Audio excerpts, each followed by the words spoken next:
It's now been a little over a year since my grandpa left this plane of existence.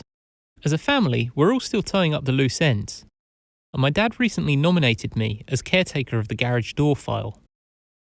I figured that if the dossier needed to be preserved, then I should document the actual door to go along with it.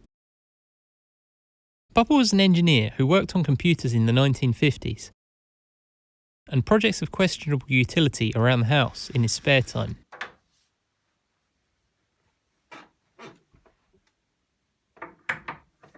One of his most seminal familial engineering projects was the garage door, which he modified to open and close itself remotely in a project he began in 1978. The door became a familial legend through its early teething problems, like when my uncle discovered that watching his TV in an adjacent room would cause the door to start opening and closing itself. The system really did work though, which was a marvel considering it was made out of bits of old food packaging and plywood offcuts.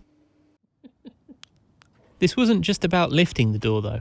Papa also made sure it would work remotely, designing his own radio circuits to do so. Ta-da! Some of the circuitry was eventually enhanced by parts from a model aeroplane controller, and the switches he built into past car dashboards was superseded by a simple key fob, which I was pretty delighted to find still worked, as well as the rest of the door does anyway. Ever the engineer, Papa had the foresight to install a counter onto the system to see how many times it has operated. The counter only covers 4 digits, but as any good engineer would, he documented whenever that number rolled over, allowing us to see that the door has opened and closed itself over 50,000 times in the past 4 decades. Even with all the documentation, I have to confess that I still don't really understand how it works. When activated, a motor drives these spools, which first pull the latch that unlocks the door, then drops the counterweights to allow the motor to pull the door open. But for something so amazingly homemade, I don't even want to know. How it ever worked reliably is way beyond me.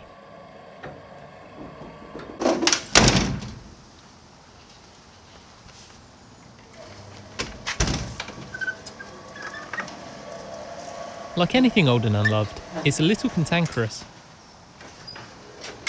But I think it's amazing that it still works at all in 2021, considering it's barely been used since my gran passed away 4 years ago. It's a wonderful feat of domestic engineering though, and one of my favourite things about it is it worked so successfully that over its 40-something years of operation, it's began pulling the front of the garage away from the house. Rest in peace, Papa. Your engineering was an inspiration. That button on the door frame there. Why? What does it do? Find out.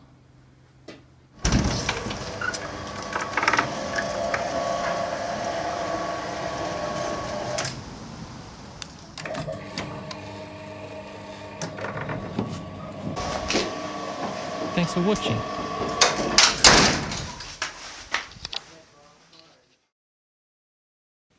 Overkill as usual and put a handle on it.